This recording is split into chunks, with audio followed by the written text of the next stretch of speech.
আজকে আমার সমাজের মানুষ যদি প্রতিষ্ঠিত না হতো, তারা যদি শিক্ষিত না হতো, তারা যদি শিক্ষার সুযোগ না পেত, তাহলে আজকে একটা বাজারের মধ্যে এত সুন্দর পজিশন করে ঠাকুরের মন্দির করা কোনোদিন কি সম্ভব হতো? যারা একটা হরিনাম করতে গেলে বাধা দেওয়া হতো, যারা ধর্ম উচ্চারণ করতে গেলে, ধর্ম কথা বলতে গেলে তাদের জিহ্বা কেটে নেওয়া হতো, যারা বেদ উচ্চারণ করলে জিহ্বা কেটে দেওয়া হতো, কানে সীসার তেল ঢেলে দেওয়া হতো।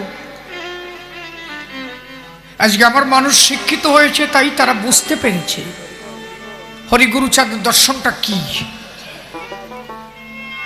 1906 থেকে 1907 সালের মধ্যে এই নমশূদ্র সমাজের কারো চাকরি ছিল না। প্রথম চাকরি 1906 এবং 1907 মধ্যে প্রথম চাকরি পেয়েছিল গুরুচাঁদ ঠাকুরের জ্যেষ্ঠ পুত্র শ্রী শশীভূষণ ঠাকুর। এর আগে নমশূদ্র সমাজে কারো চাকরি নাই। এটা ভাববার বিষয়। অনেক লড়াই করে এই চাকরির ব্যবস্থা গুরুচাঁদ ঠাকুর করেছিলেন। দ্বিতীয় চাকরি যার হয়েছিল তিনি হচ্ছেন কুমুদ বিহারী মল্লিক। এই আমাদের মধ্যে এই যে বিভিন্ন জায়গায় বিভিন্ন স্টেটের যে আরে সাক্ষী ডাক্তারগুলো দেখা যায় না, এরাও কিন্তু গুরুচাঁদ ঠাকুরের অবদান।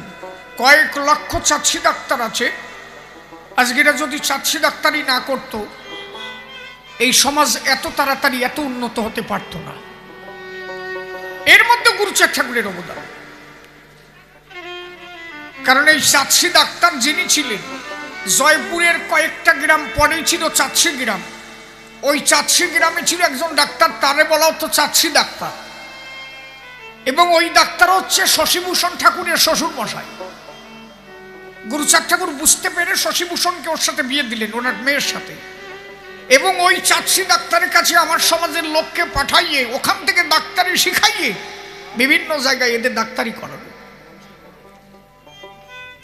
এটা তো অনেকে জানেও না বিষয়গুলো। শশীভূষণ ঠাকুর জয়পুরে থেকে পড়াশোনা করত। আম্বেদকর সাহেব তো অনেক পরে। গুরুচাঁদ ঠাকুর জন্মেছিলেন 1846, তারক গোসাই 1845। মানে তারক গোসাই গুরুচাঁদ ঠাকুরের থেকে বয়সে একটু বড় ছিলেন।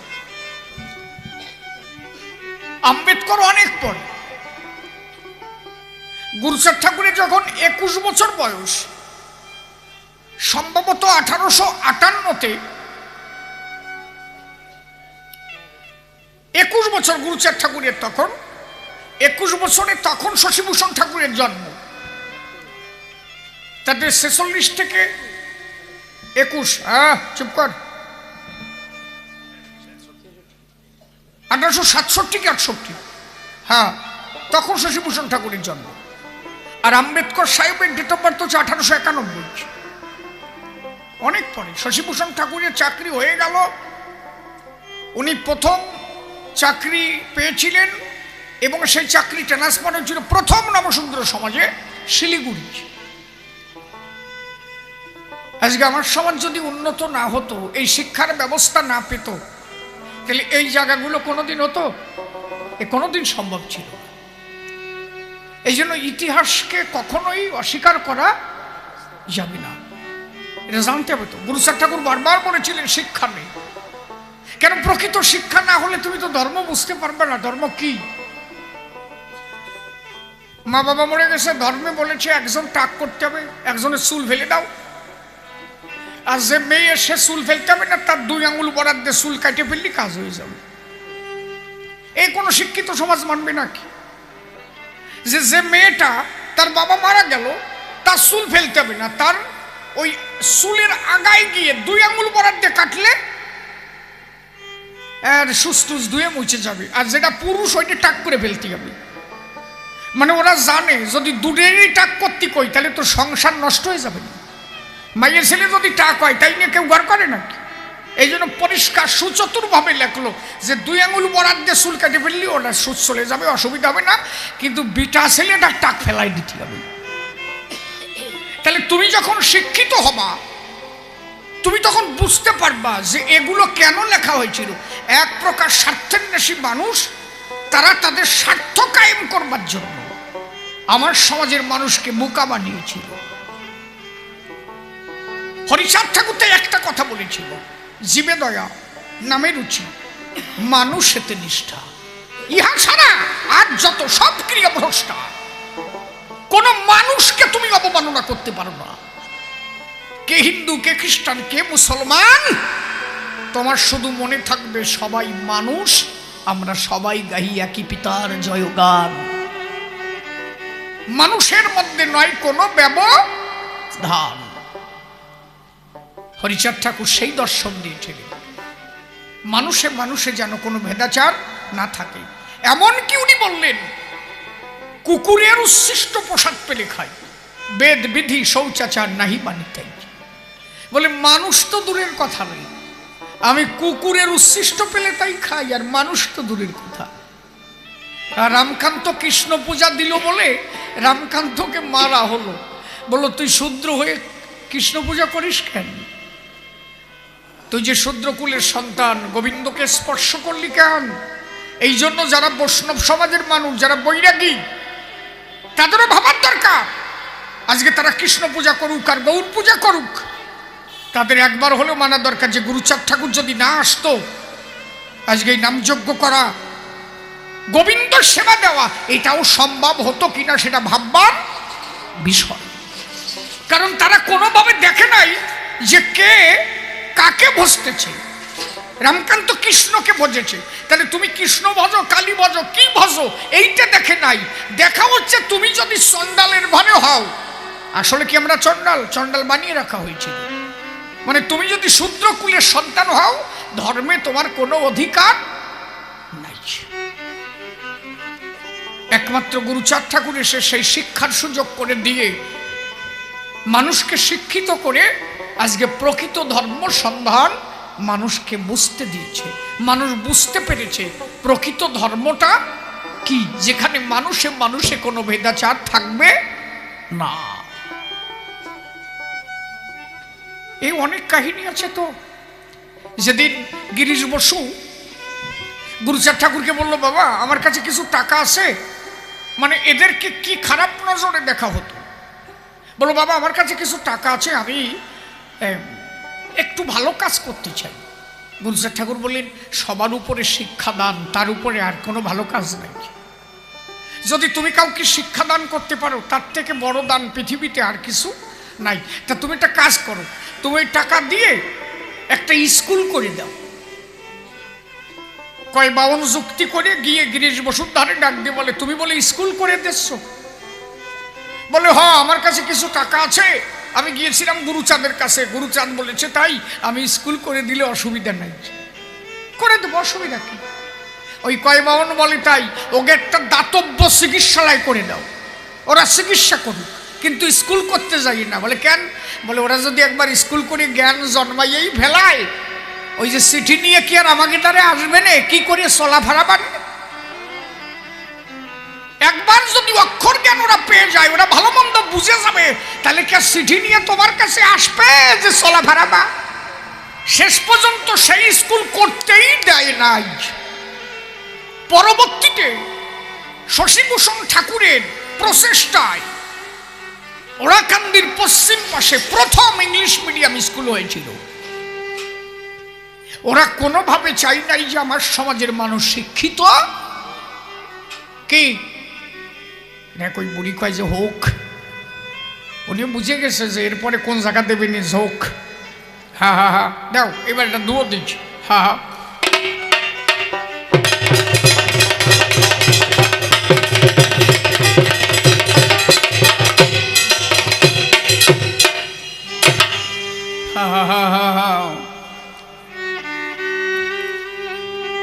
কার গাবো?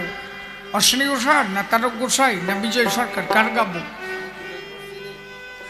অশ্বিনী ঘোষাল। বাহ বাহ বাহ, হ্যাঁ হ্যাঁ। এ মহাদেশে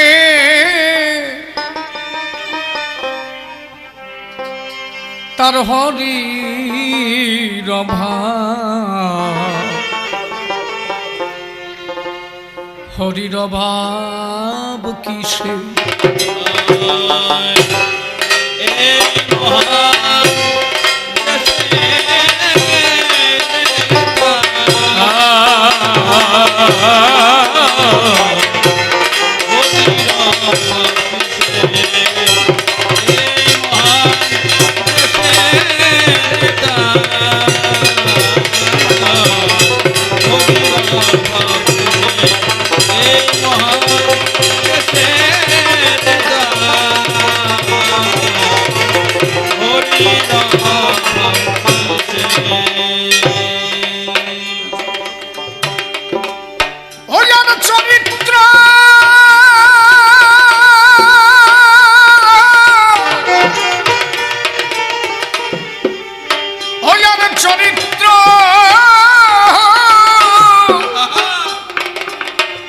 পবিত্র হৃদয় ও যার চরিত্র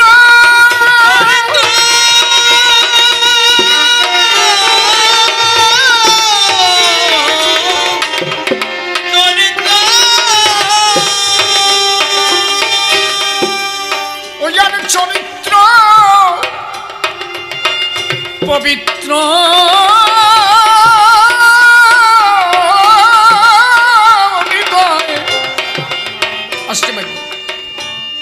সদা প্রেমানন্দে ভাসে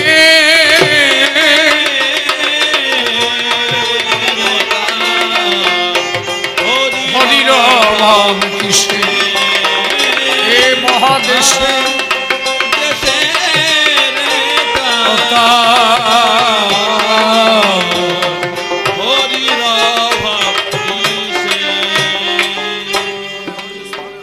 জলে হরি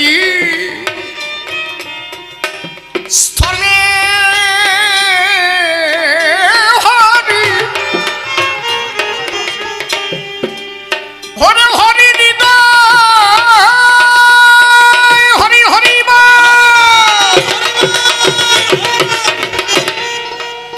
হরি হৃদয়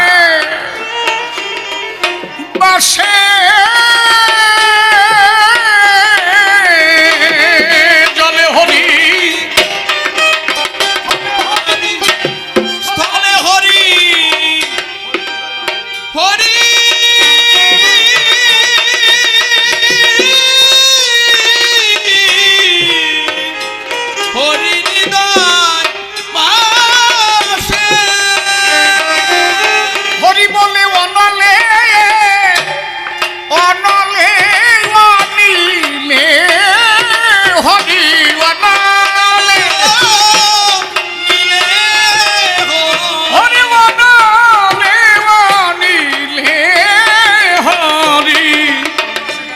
হরিরূপ রসে গেছে মিশে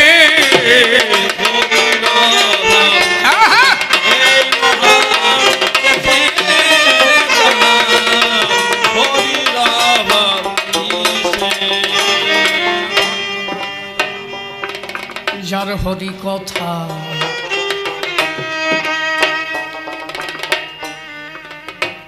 যার হরি কথা হৃদয় গাথা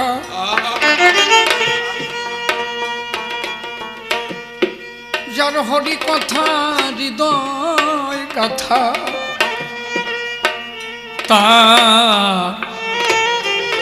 তার তুলনা কিসে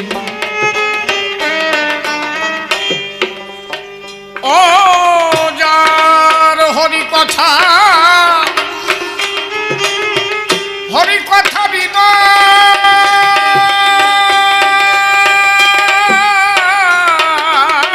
হৃদয় গাথা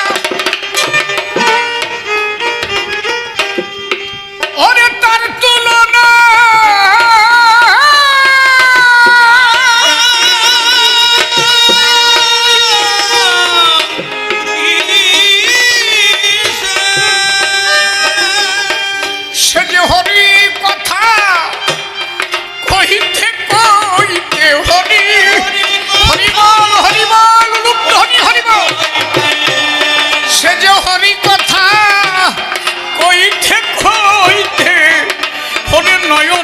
জলে বয়ন বাসে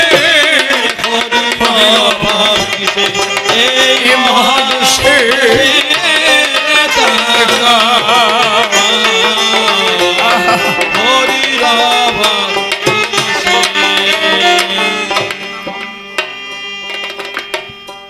পূর্ণভাবে যদি কেউ আস্বাদন না করেন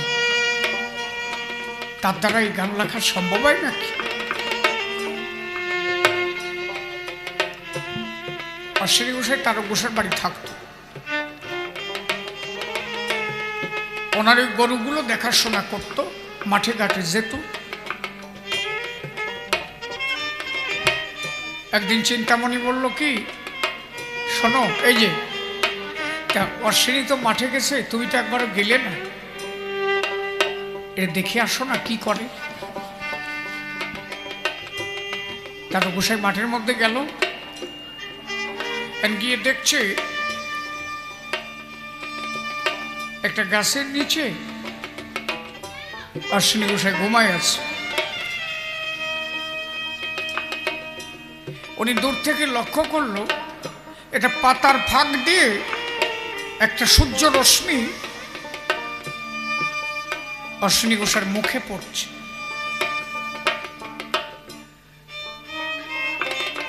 একটা সাপ এসে ওই রশ্মিটা যাতে অশ্বিনী গোসাইয়ের মুখে না পড়ে ফনা দিয়ে দাঁড়ায় আছে। কেন? সাপও জানে যে একজন হরিভক্তকে যদি একটু আনন্দ দেওয়া যায় তাতে হয়তো কিছু হলেও পাওয়া যেতে পারে।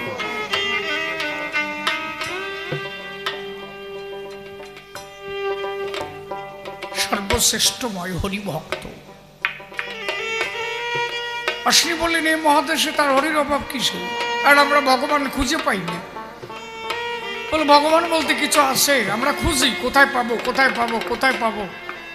আর গোসাই বললে এই মহাদেশে তার হরির অভাব কিসে রে, যার চরিত্র পবিত্র, হৃদয় সদা প্রেমানন্দে ভাসে। জলে হরি স্থলে হরি, হরি হৃদয় বাসে, জলেও আছে স্থলেও আছে, হৃদয়েও হরি আছে, অনলেও আছে অনিলেও আছে, সর্বভূতে হরি আছে। যদি তুমি কেমন হতে পারো সর্বভূতে হরিময় জগতে।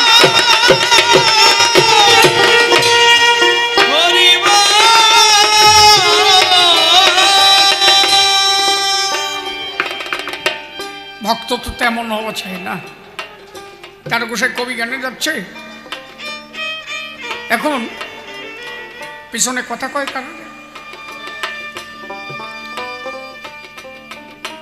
তারক গোসাই কবি গানে যাচ্ছে, পদ্মার মধ্যে দিয়ে যাচ্ছে।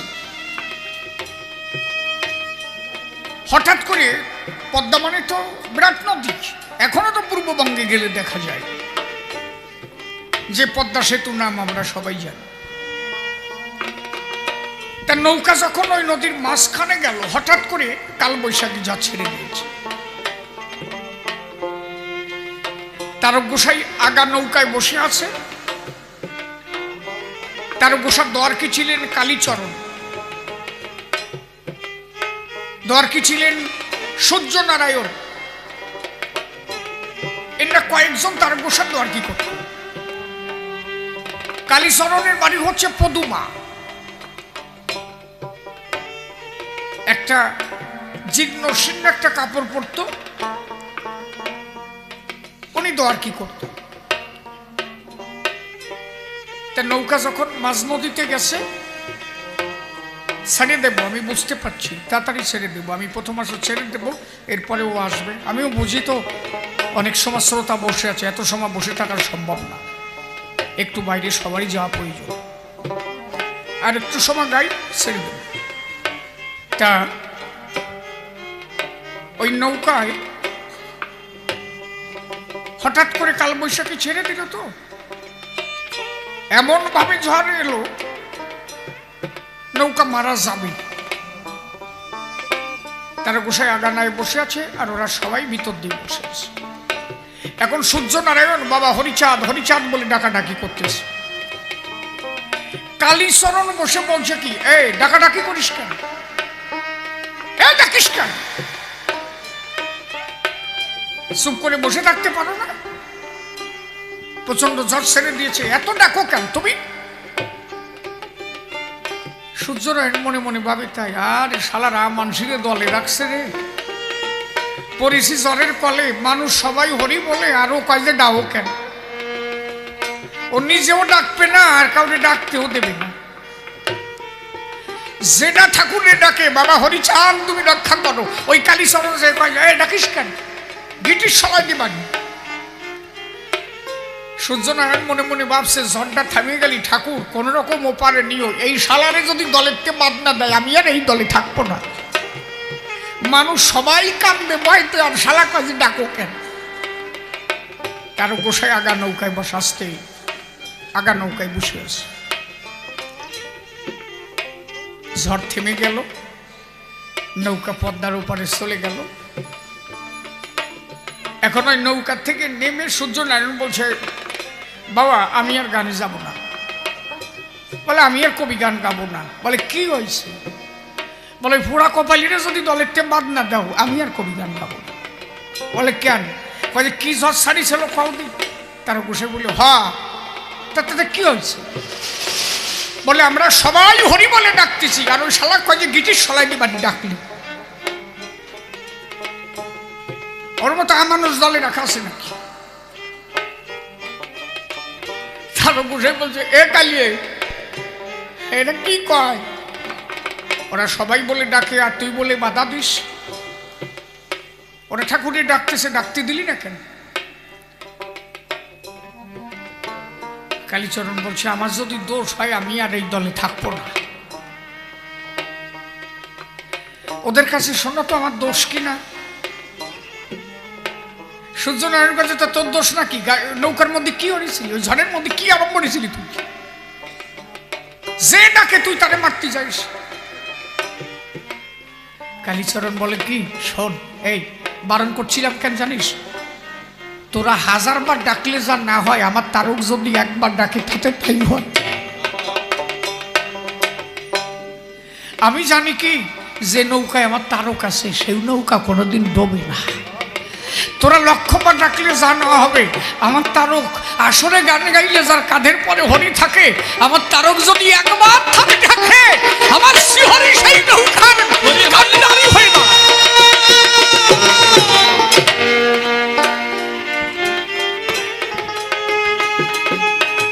তার বসে বললো কালিয়া ওরে আর দলে রাখা যাবে না, ও আসলে ওর বাপ ভালো না।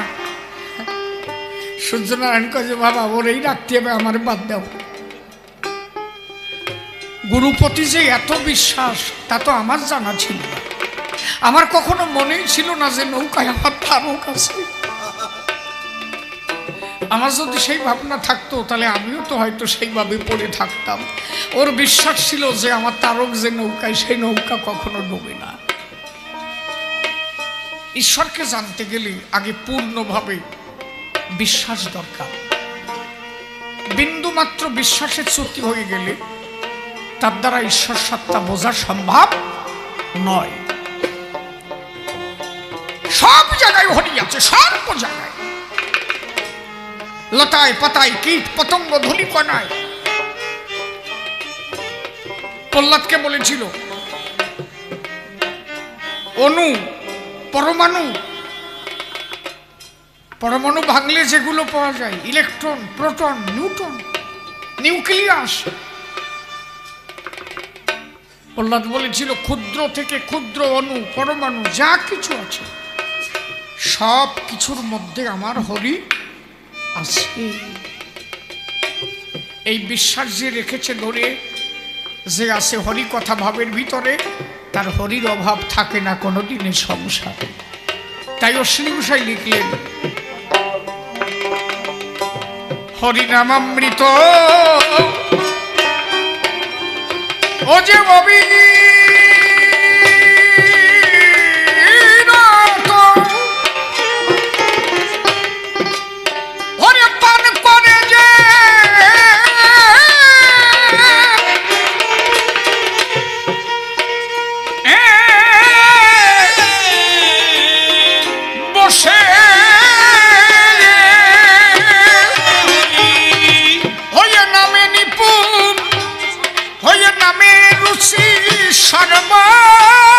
সর্বসুচি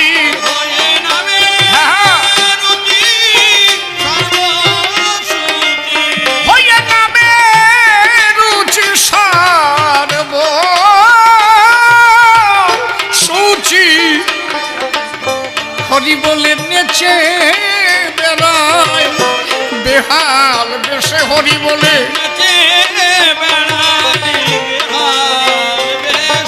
হরি বলে নেচে বেড়ায় বেহাল বেশে হরি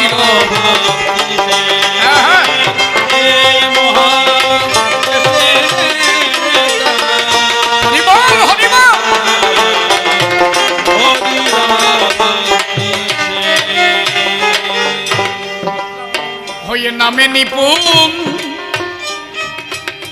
নিদ্রা মৈথুন হরে তাড়িয়েছে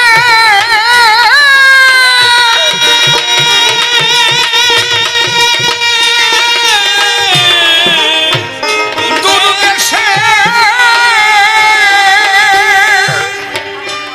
হয়ে পাগল ফাডা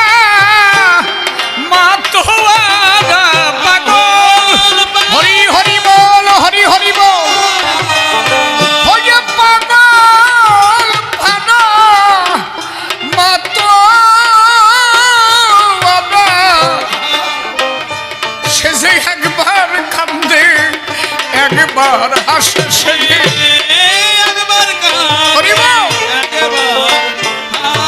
ওরে সে যে একবার কান্দে একবার হাসে হরি রাম কৃষ্ণে এ মহাদেশে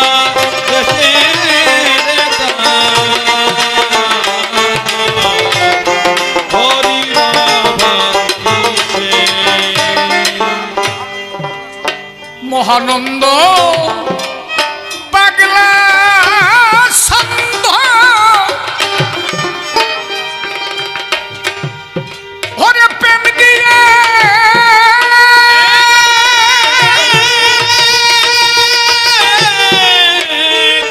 কামনা সে হেমারসী তুই হেরনি ভুলে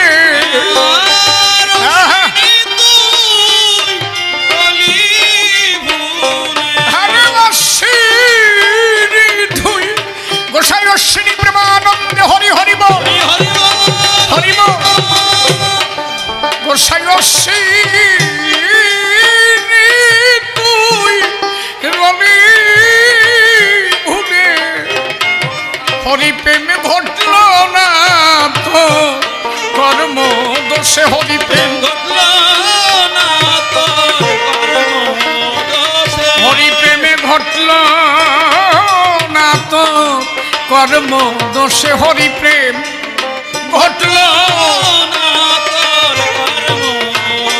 দোষে হরি হে মহাদেশ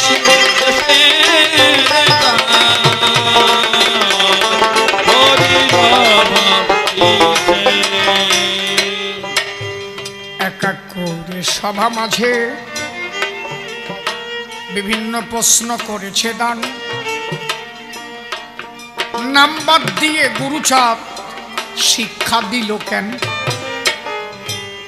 এই একমাত্র নামেই ঈশ্বর প্রাপ্তি শিক্ষাটা দিল কেন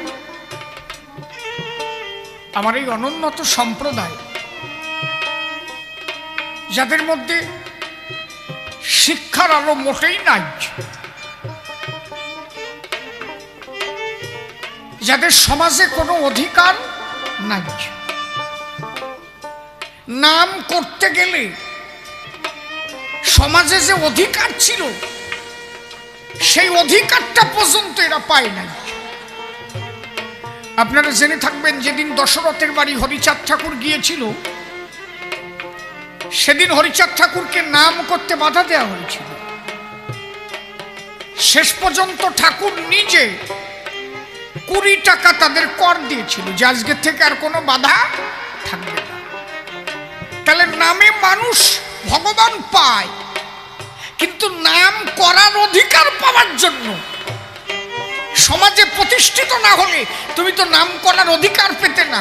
তাহলে সেই অধিকার পেতে হবে বলে গুরুচাঁদ ঠাকুর বলেন আগে শিক্ষা ধরো, ধর্ম পড়ে। তুমি নামটা করবা কোথায়, সেই জায়গা কই তোমার? আগে সেই পরিবেশটা তো তুমি তৈরি করবা।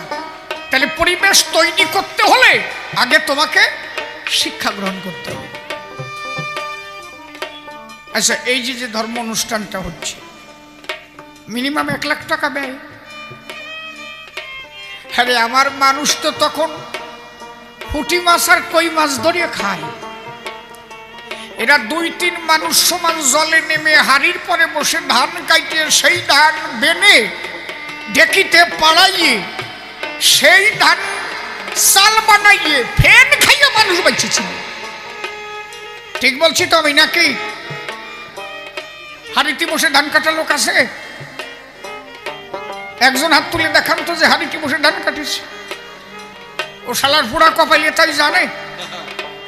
হ্যাঁ, ও সে বোধ আছে? আজকে যদি শিক্ষিত না হতো, এই অর্থ যদি না আসতো, এই যে আমার সমাজের মানুষ ধর্ম করতে গিয়ে অর্থকে করছে ব্যয় না।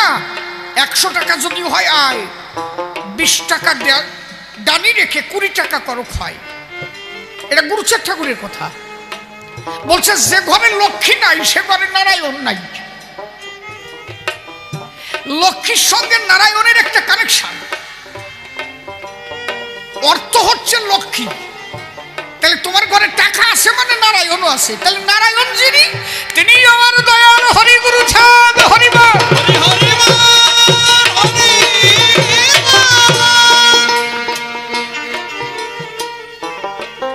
এইবার লক্ষ্মী আর সরস্বতী 2 বোন। তাহলে যেখানে লক্ষ্মী থাকবে সে জায়গা ক্যালকালাইয়ে সরস্বতী ঢুকবে, মানে সে ঘরে শিক্ষাও হবে। একটা ছেলে মেয়েকে শিক্ষা দিতে গেলে বিরাট একটা অর্থের আছে প্রয়োজন নাকি? এই জন্য গুরুচাঁদ ঠাকুর বারবার দেখলেন শিক্ষা না হলে এদের কোনোভাবে সেই জায়গায় আমি তুলে দিতে পারবো না। ওনার একটাই অস্ত্র ছিল, সেটা হচ্ছে শিক্ষা। আমি আমার গান জীবনের সার্থকতা পেয়েছিলাম হাবড়ায় একটা গানে গিয়ে। বাড়ি যাও নাকি? যাও, আর কত সময় থাকবা, বহু সময় শুনলে।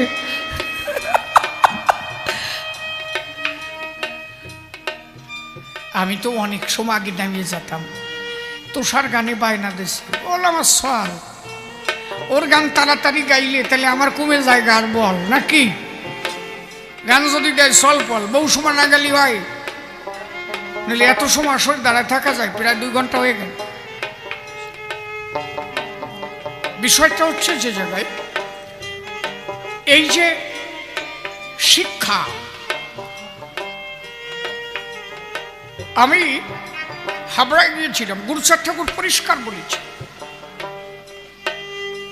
মতুয়া হতে গেলে যদি তোমার পরিবারে একটা ছেলে মেয়ে অশিক্ষিত হয় তাহলে তুমি নিজের মতুয়া বলে দাবি করবে না।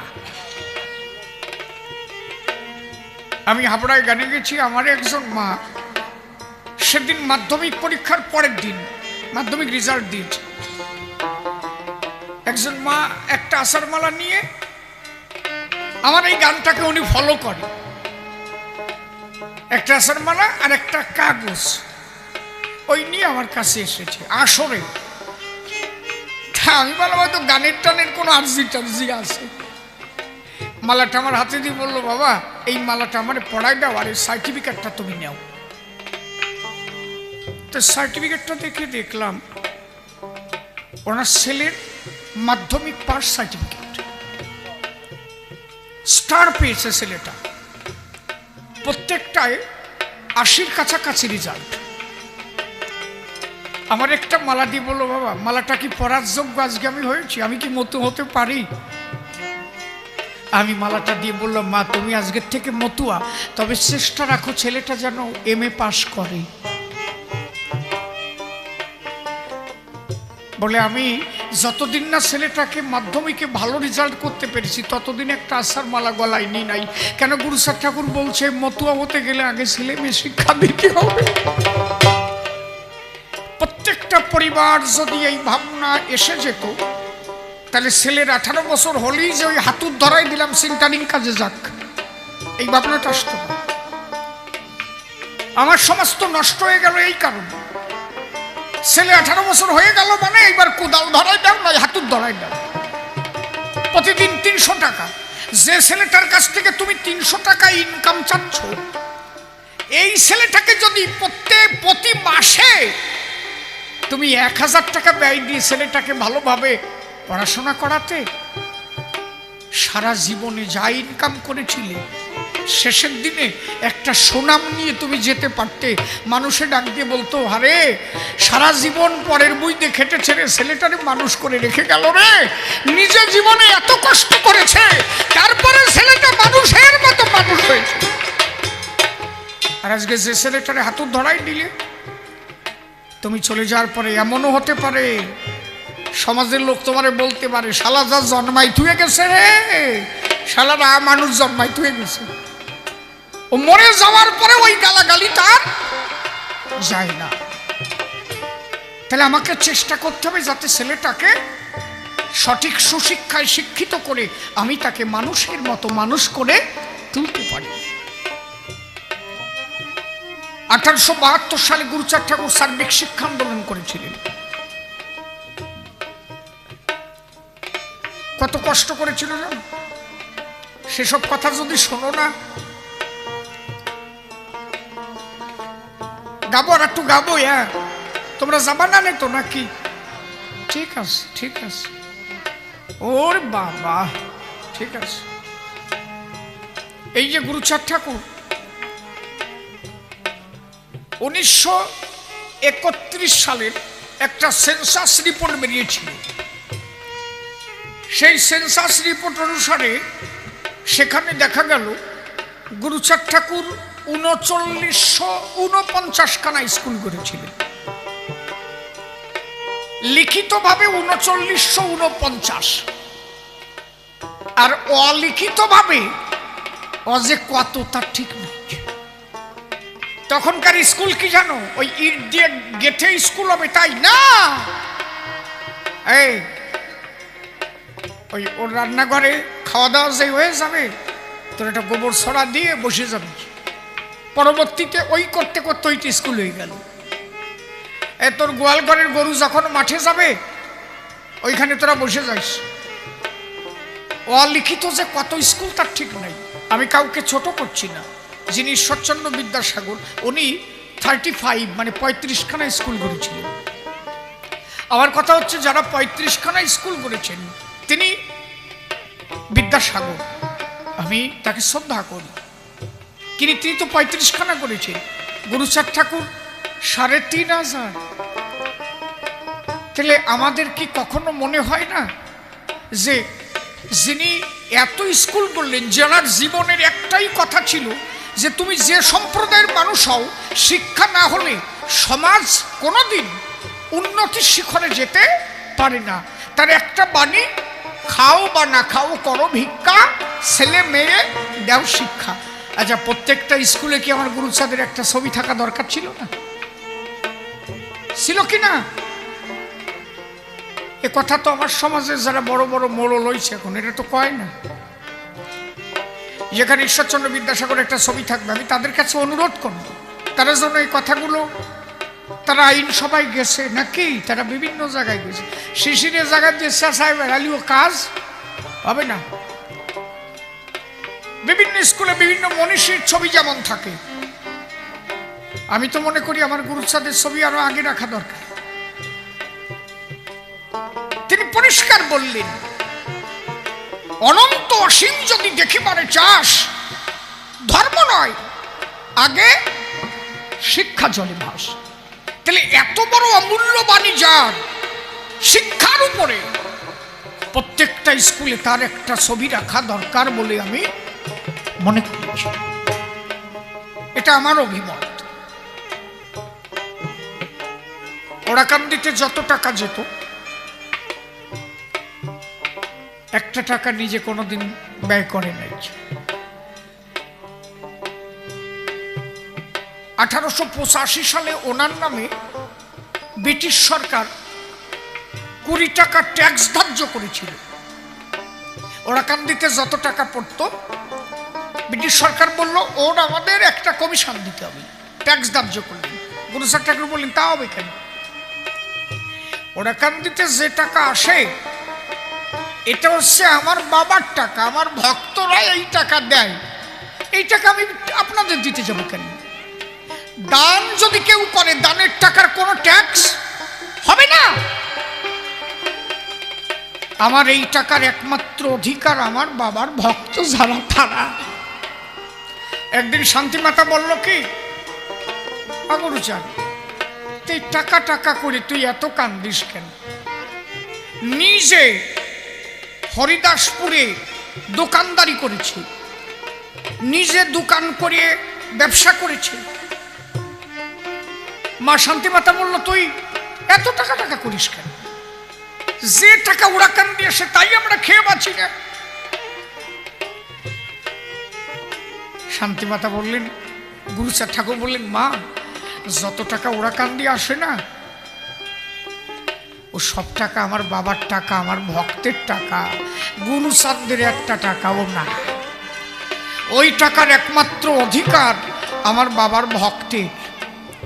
এই জন্য যত টাকা ওরাকান্দি আসতো সমস্ত টাকা দিয়ে কোথায় স্কুল করা যাবে, কোথায় কলেজ করা যাবে, কোথায় সম্মিলন করা যাবে তাই করত। আর নিজে যে ইনকাম করত তাই দিয়ে ওরাকান্দির সংসার চালাতো। নিজে কোনোদিন একটা টাকা ভক্তদের টাকা ব্যয় করে নাই। এই মানুষ পাওয়া এ আশ্চর্যের বিষয়।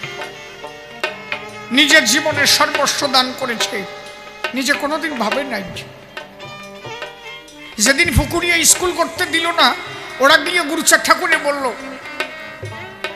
যে আমাদের একটা স্কুল করতে হবে বাবা, ইংলিশ মিডিয়াম, আমরা জায়গা পাবো কোথায়? গুরুচাঁদ ঠাকুর বললেন ওরাকান্দি জায়গা সব ছেড়ে দিলাম, যেখানে হোক সেখানে স্কুল করো। তোমরা যে স্কুল করবা এতেই আমি আনন্দ পেয়েছি। যেখানে পারো সেখানে স্কুল দাও, তোমরা ধনী হও।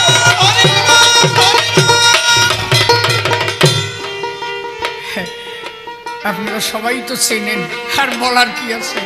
বাবু আমাদের এমএলএ সাহেব, শ্রদ্ধেয় বাবু স্বপন মজুমদার মহাশয়, উনি এখানে এসেছেন। উনি বল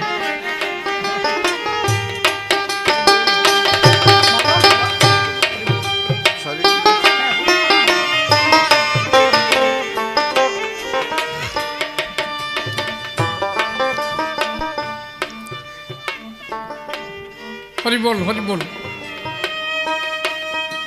তাহলে প্রত্যেকটা ক্ষেত্রে গুরুচাঁদ ঠাকুর এই শিক্ষাকে সব সময় উপর দিকে রেখেছে। একবার ব্রিটিশ সরকারের থেকে দরবার মেডেল দেওয়া হবে। সেই মেডেল দেবে কাকে? 252 জন মাত্র মানুষ মেডেল পাবে। তার মধ্যে নমশূদ্র মাত্র একজন। 252 জনের মধ্যে নমশূদ্র মাত্র একজন, তিনি হচ্ছেন গুরুচাঁদ ঠাকুর। ওনাকে যখন এই মেডেল দেওয়া হবে, যত বর্ণবাদী মানুষ ছিলেন উচ্চ বর্ণে, এরা ফরিদপুরে কুমদ বিহারী মল্লিকের বাড়ির চারিপাশে, গুরুচাঁদ ঠাকুর ওই বাড়িতে ছিল, চারিপাশে সবার মধ্যে একটা প্রতিধ্বনি হচ্ছিল যে নমশূদ্রকে মেডেল দেওয়া হবে কেন? আমরা 252 জন, তার মধ্যে একজনকে কেন দেওয়া হবে? উনি আমাদের 51 জনের 251 জনের মধ্যে বসার যোগ্যতা না, উনি নমশূদ্র। গুরুচাঁদ ঠাকুর কুমদ বিহারী মল্লিককে বললেন, কুমদ দেখেছো, ভাব দেখেছো? আচ্ছা বলো তো আমি মেডেল নিয়ে কি করব? আমি এই মেডেলটা নিয়ে আজকে আমার সমাজের মানুষের এদেরকে আমি মুক্ত করে দিয়ে গেলাম। এরা তো কোনোদিন পায়নি, এরপর থেকে এরা সবাই পাবে, কিন্তু আমার সমাজের মানুষ পাবে না বলে দেখো বর্ণবাদ কিভাবে চেপে বসেছে। গুরুচাঁদ ঠাকুর ওই যে ঘরের মধ্যে ছিলেন, যারা প্রতিবাদ করছেন ওর মধ্যে একজন হায়ার কাস্ট, একজন পণ্ডিত, উনি ওই রাস্তা দিয়ে যাচ্ছেন। ওইখান থেকে কুমদ বিহারী মল্লিকের ঘরের দিকে তাকালেন, দেখলেন একজন লোক ওই ঘরের মধ্যে বসে আছে, ওনার ছেলে ওনার হাতে আছে, ছোট্ট একটা ছেলে নিয়ে উনি যাচ্ছেন। ছেলেটা বলছে, বাবা আমার হাতটা ছেড়ে দাও, আমি একটু ওই কাছাকাছি যাব। বলে কেন? বলে আমার একবার কালো জ্বর হয়েছিল, তুমি তো জানো। বলে তা তো। বলে আমি বলেছিলাম না আমার কালো জ্বরের ভিতরে এই যে আমার কয়টা পান্তা ভাত আর একটা ইলিশ মাছ ভাজা দিলে আমার রোগ সেরে যাবে। কেউ আমাকে স্বপ্ন যোগে বলেছে, তুমি আমাকে পান্তা ভাতও জোগাড় করে দিলে, ইলিশ মাছও দিলে, আমিও খেলাম, রোগও সেরে গেল। কিন্তু যিনি স্বপ্নে বলেছিল তুমি কি তারে চেনো? বলে না আমি তারে চিনি না। বলে আজকে আমি তারে দেখেছি। বলে কে সে? বলে ওই যে কুমদ বিহারী মল্লিকের ওই যে ঘরের মধ্যে যে মানুষটা, ওই গুরুচাঁদ ঠাকুরই আমারে স্বপ্নে বলেছিল তুই যদি পান্তা ভাত ইলিশ মাছ খেতে পারিস তোর রোগ জন্মের মতো ভালো হয়ে যাবে। হরি হরি হরি হরি। বলে উনি সেই ভগবান। তখন ওই ব্যক্তি ওখানে দাঁড়াইয়ে প্রতিবাদ করেছিল যে তোমরা কার বিরুদ্ধে কথা বলছো। গুরুচাঁদ ঠাকুর সামান্য ব্যক্তি নন, উনি স্বয়ং ভোলা পঞ্চানন, তিনি স্বয়ং অবতার। এত কিছুর মধ্যে দিয়ে গুরুচাঁদ ঠাকুর শুধু এদেরকে প্রতিষ্ঠিত করবে বলে ওনার কাছে না ছিল তুলসীর মালা, না ছিল আচার মালা, না ছিল উদ্রক্ষীর মালা, কোনো মালা নাই। ওনার শুধু একটাই জ্বালা যে নমশূদ্রদের কবে আমি প্রতিষ্ঠিত করে যাব। যে মানুষগুলো বারে বারে বঞ্চিত ছিল উনি বোঝাতে চেয়েছিল, তাই মানুষে মানুষে যাতে থাকে না কোনো লড়াই, সব মানুষ এক, এই ভাবনাটা যেন সবার মধ্যে থাকতে পারে।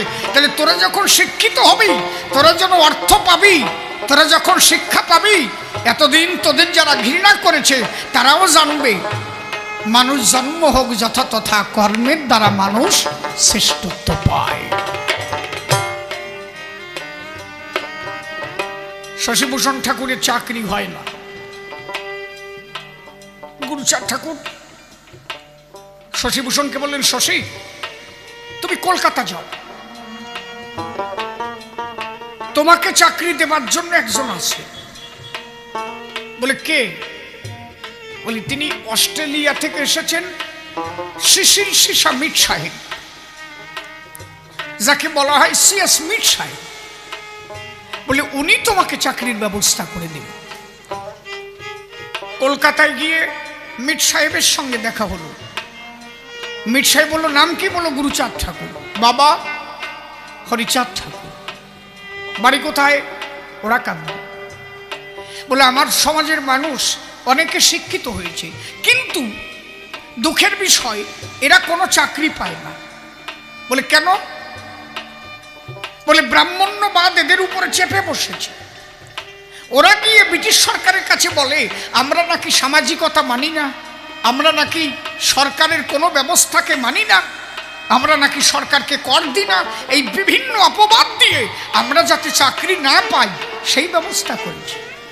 এমনকি জেনে রাখো, আমার সমাজের মানুষকে একটা সময় এদেরকে বিভিন্নভাবে কয়াদি করে বা ফরিদি করে, আসামি করে এদেরকে জেলের মধ্যে ঢুকে দেওয়া হতো, এবং জেলের যত নোংরামি কাজ, যত নোংরা কাজ এদের দিয়ে করানো হতো। ওই যে ব্রাহ্মণ্যবাদ, এরা গিয়ে ব্রিটিশ সরকারকে বোঝাতো যে এরা সমাজের মধ্যে পড়ে না, এরা শ্মশানে মাঠে দরে ঘাটে থাকে, এরা সমাজের আবর্জনা, এদেরকে দিয়ে আপনি জেলের সমস্ত ঘৃণিত কাজ করতে পারেন।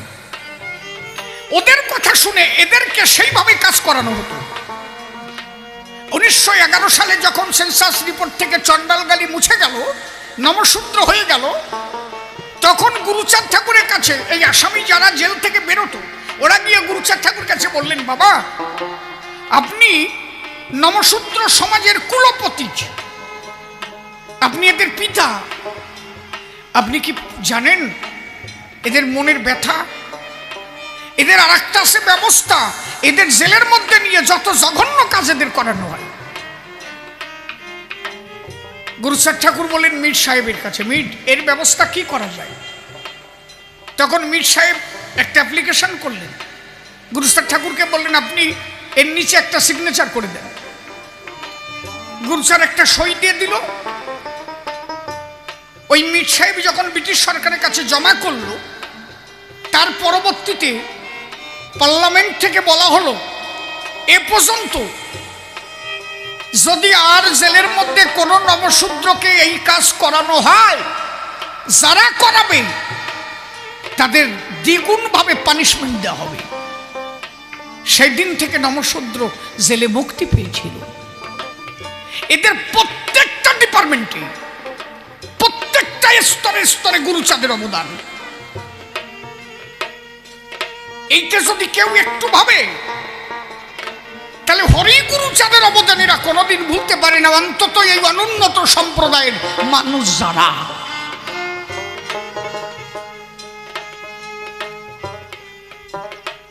মীর সাহেব ওরাকান দিয়ে এলো, গুরুচাঁদ ঠাকুরের সঙ্গে আলোচনা হল। আচ্ছা, মীর সাহেব কি এই কাজগুলো করতে এসেছিল?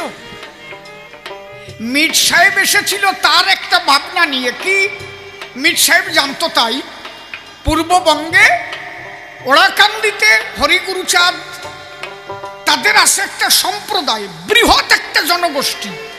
তাহলে ওদের মধ্যে যদি ওই একজনকে খ্রিস্টান বানাতে পারি, তাহলে বৃহৎ জনগোষ্ঠী আমি হাতে পাবো। উনি এসেছিলেন খ্রিস্টান বানাতে, কিন্তু উনি জানে না যে আমি মতুয়া হয়ে বাড়ি ফিরে যাব। খ্রিস্টান বানাতে এসে নিজেই মতুয়া হয়ে বাড়ি ফিরে গেল, এটা ভাববার বিষয়। তাহলে তারে মতুয়া বানাতে গেলে যত সামান্য বিষয়। গুরুচাঁদ ঠাকুর যে ভগবান নাই, ভাবনাটা তুমি বোঝো না বাবা রে। মীর সাহেব যেদিন ওরাকান্দি ঢুকলো, একটা মাটির প্রতিমা দেখে গুরুচাঁদ ঠাকুরের কাছে জিজ্ঞাসা করলো যে এইটা কে? বললো দুর্গা প্রতিমা। বলে দুর্গা প্রতিমা কথা বলে? বলে হ্যাঁ বলে। বলে খড়কুটো দিয়ে গড়া মাটির মূর্তি দ্বারা এগুলো কি কথা বলে? বলে হ্যাঁ বলে। বলে মাটির প্রতিমা কাঁদে? বলে হ্যাঁ কাঁদে। বলে সত্যি আপনি কাঁদাতে পারেন? বলে আমি পারি না, ও এখানে বসেই কাঁদে। মীর সাহেব বলেন এরকম হয়? বলে হয়। বলে একটু দেখান তো। বলে আমার দেখাতে হবে না, আপনি চেয়ে দেখেন তো কাঁদে কিনা। মীর সাহেব যখনই মূর্তির দিকে তাকালো, দেখে যে মাটির মূর্তির চোখ দিয়ে টপ টপ টপ টপ করে জল ঝরছে। বলছে আপনি মাটির মূর্তিও কাঁদাতে পারেন?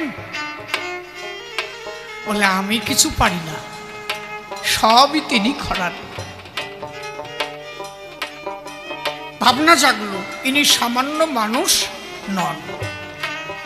বললেন শশী যদি আপনার ছেলে হন, আজকের থেকে আমিও আপনার পুত্র সম। আমি চেষ্টা রাখবো শশীর যাতে চাকরির ব্যবস্থা হয়। ঘরে গিয়ে ভাবলো কি, মাটির প্রতিমা কাঁদালো, তার জন্য কি ওনারে যিশু ভাবা যায়? আর দুটো একটা পরীক্ষা করি দেখি। পায়ে একটা ব্যান্ডেজ বেঁধে, আঁটুতে একটা ব্যান্ডেজ বেঁধে গুরুচাঁদ ঠাকুরের কাছে গেল। পায়ে কিছুই হয় নাই, শুধু গুরুচাঁদ ঠাকুরকে পরীক্ষা করবার জন্য একটা ব্যান্ডেজ বেঁধে গুরুচাঁদ ঠাকুরের কাছে গিয়ে দাঁড়িয়েছে। বলছে বাবা আমার না পায়ে একটা ফোড়া হয়েছে। গুরুচাঁদ ঠাকুর বলছে তাহলে বাড়ি গিয়ে কয়দিন রেস্ট নাও, এর মধ্যে আর দৌড়াদৌড়ি করতে হবে না, তাতে সমস্যা আরো বাড়ে। মীর সাহেব ওরাকান্দি থেকে বাড়ির দিকে যাচ্ছে যেখানে থাকেন, আর মনে মনে ভাবছেন, না আমি ভুল ভেবেছিলাম, উনি যদি ভগবানই হবে তা আমি যে মিথ্যা করে ব্যান্ডেজ বেঁধেছি, উনি তো দেখেই বলে দিত যে আমার সঙ্গে ছলনা করছিস কেন, আমার তন্তরে কথা উনি বলতে পারতো, তা তো পারলো না, তাহলে আমি ভুল ভেবেছি, উনি আমার যিশু হতে যাবে কেন। ঘরে গিয়ে যেই ব্যান্ডেজ খুলে, ওই দমন দশায় যেই ব্যান্ডেজ খুলেছে, দেখে যে আঁঠুর পরে ভোরারটা উঠিছে। শালা খালি জায়গায় ভোরা উঠলো কেন? তাড়াতাড়ি দৌড়াই গেছে গুরুচাঁদ ঠাকুরের কাছে, বাবা আমার ভোড়া হয়েছে কেন? কাজে তুমি যে বললে, কয় তো মিথ্যে কথা, কয় সব জায়গায় যে মিথ্যা বলতে হয় না তুমি বোঝো না। ওরাকান্দি থেকে অস্ট্রেলিয়া দেখালো, এত কিছুর পরে, সমস্ত প্রমাণ দেওয়ার পরে, তারপরে মীর সাহেব তার শিষ্যত্ব গ্রহণ করেছিল। আজও অস্ট্রেলিয়া মীর সাহেবের বাড়িটা ওরাকান্দির নামে রাখা। তাহলে বিদেশ থেকে এসে তারা গুরুচাঁদ ঠাকুরকে চিনতে পারলো, আর আমি তুমি তার নিজের মানুষ হয়েও তারে চিনতে পারলাম না। কলকাতার রাজধানী যখন দিল্লিতে ট্রান্সফার হলো, তখন পূর্ববঙ্গ পশ্চিমবঙ্গ ব্রিটিশ সরকারের রাজপ্রতিনিধি, তার নাম ছিল কারমাইকেল। এই কারমাইকেল তখন এই দুটো বঙ্গ দেখাশোনা করতেন। পূর্ববঙ্গে যখন উনি গেলেন, গুরুচাঁদ ঠাকুরকে একটা চিঠি দিয়ে আমন্ত্রণ করলেন যে আপনার সঙ্গে কিছু কথাবার্তা আছে। এখন উনি তো আর ইংলিশ বলতে পারেন না, এরা তো ইংলিশ বলে। গুরুচাঁদ ঠাকুর মীর সাহেবকে বলেন, মীর তুমি মুখপাত্র হয়ে যাবা, কথাবার্তা তুমি কবা, আমি বাংলায় বলবো আর তুমি সেইটাকে ট্রান্সলেশন করে ইংলিশে বলবা। বলে ঠিক আছে। দুইজনে গেল, আলোচনা হলো। গুরুচাঁদ ঠাকুর বাংলায় বললেন, ওইটাকে মীর সাহেব ইংলিশে ট্রান্সলেশন করে বললেন। সমস্ত কথা শোনার পরে, এই যে নমশূদ্রদের জাতির পিতা কুলপতি যে গুরুচাঁদ ঠাকুর, এটা নমশূদ্ররা বলে নাই, কিন্তু সেই দিন লিখিতভাবে ব্রিটিশ সরকারের রাজপ্রতিনিধি লর্ড কারমাইকেল, তিনি সার্টিফিকেটে লিখে দিয়েছিলেন যে নমশূদ্র জাতির পিতা কুলপতি আজ হইতে গুরুচাঁদ ঠাকুরকে করে দিল। এটা কোনো নমশূদ্রের দেওয়া টাইটেল না, ব্রিটিশ সরকারের কাছ থেকে আসা টাইটেল। আরে ওনার অবদান তো রাত ভরে বললেও শেষ হয় না।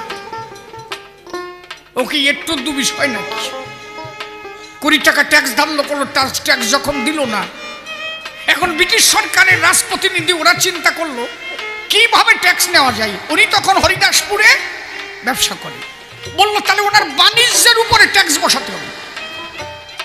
ওনার জীবন চরিত যদি কোনো নমশূদ্র জানে, সে কোনোদিন গুরুচাঁদ ঠাকুরকে ভুলতে পারে না। ওসব পৌরাণিক ইতিহাস বাদ দিয়ে তার জীবন চরিত নিয়ে ব্যাখ্যা করো, তুমি বুঝতে পারবা যে গুরুচাঁদ ঠাকুর তোমার জন্য কি করেছিল।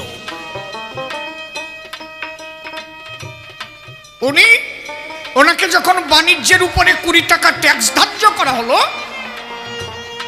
ব্রিটিশ সরকারের রাজপ্রতিনিধি যে ওরাকান্দি যাচ্ছে, উনি বুঝতে পেরেছে